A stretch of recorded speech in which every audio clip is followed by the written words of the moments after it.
السلام عليكم ورحمة الله وبركاته. waxay ila tahay goobtan waxay hadal lahayd waa la dhameeyay faahfaahinta wixii baxay iyo hawlaha la qabtay iyo dadkii ka shaqeeyay mahadnaqooda waa la dhameeyay deebaaniga ducadu way hadheeyna tahay marka hadalka loo galaya ma jirto sidii qodobadii aynu ku bilownay dhismaha waxaynu ku qaadanay go'aanka halka sekada inaga soo horjeeda gurigii meel MCH dumarka lagu xanaaneeyo guriga yar ku xiga albaabkiisa inuu fuulay challenge-diisa ayaa fuulay waxa joogay dad badan oo hantiyayaasha ah oo aad u murugaysan oo qaar ilmeynayeen ilaahay wuxuu dhawaaf jiraa waxaynu inoo go'aana inaynu dhisno meesha waanu dhisi karaynaa dadkuna kama warwarane waanu dhisana baan wada yidhi iyagoo murugaysan tii baa la hirgeliyey ummadda hirgelisay arood laba cisho ka bacdi malaha weyn ka bacdina waxaanu yeedhay dadka ganacsatada ah dhowr iyo toban shirkadood inay 11 haayeen 12 malaha ayaan habeenkii inta qalli warqad qaatay mid walba $1,000,000 ku qoray maadan maxad bixin karaysaa markii la yimid madaxtooyada shirkadda garan waxa ku hebel $1,000,000 shirkadda hebel $1,000,000 kareero tooba halkii ku aqbalay نقولنا وقانتي لا يمكن عكتي بحين كوبي أنت كلو بحين ما شاء الله كي أن وغش غيرين تابحية أن هبك وحى هبل لوات كي وجوري وحداقه ينوبل قاضى مدحوينها جبوتي دولة جبوتي هل بريم بينه وضع كبعدنا وحولها هذا اللي يكون باكادوكا أولا عق loogu talagalay wasaaradda maaliyadda inay capacity shaqada 12 milyan haysay iyadana waxaan ku noo soo wareeji waxaan ku caawinayna ku bilaabana dhismaha suuqa gubtay dhowr cisho ka bacdina qolada xamar baa soo dirtay 1 milyan mucaawina wixii kale ee ay ajnabigu soo direen hay-adaha iyo dawladaha iyo baryada iyo umarayn maayo inay wax badan ka yimaadeen dadka dhalinyarada ah inta badan imika joogta waxay la yaabanaayeen inaan lahaydii waxba la weydiin waxa yimid inta rogahay dhowr iyo 20 wafdi oo u badan jimcida qurba ka dhaxaysa iyo qolada deeqbiyaasha la yiraahdo reer galbeedka u badan oo mid waliba halkan maray oo sawiray oo hadlay oo caawinayahdeen ilaa maanta waa la sugaya ilaa maanta haddii ay guddi wax soo gaaro wixii dawladaha soo waraanagana soo marayeen wixii Soomaaliland iyo dad shicibad soo diraan waxay soo marayaan qoladan culimada lacagta Soomaalidu soo urursay meel baa joogeen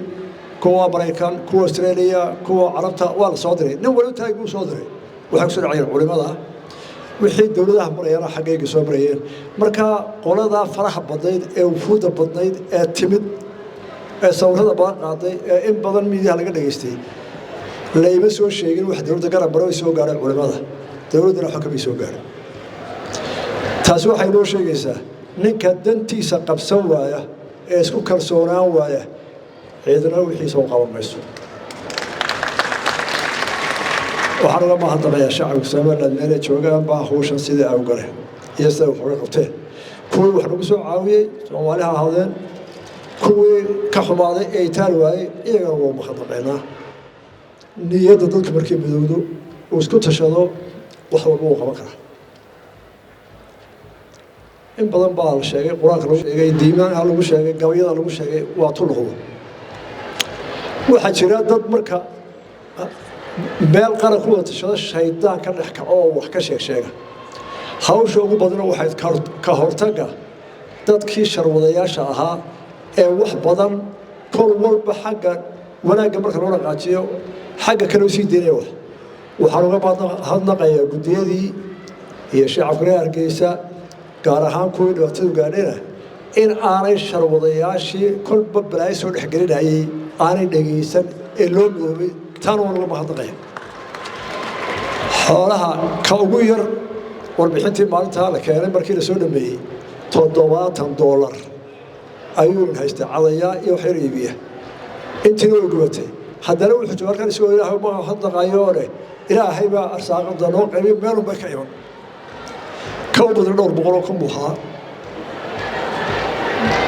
guddida waxaa loo mahadnaqaya waxaan soo jeedinay in dadkaa loo ciwad celiyo wixii 5 kun ka yar kii 70 ilaa 5 kun wixii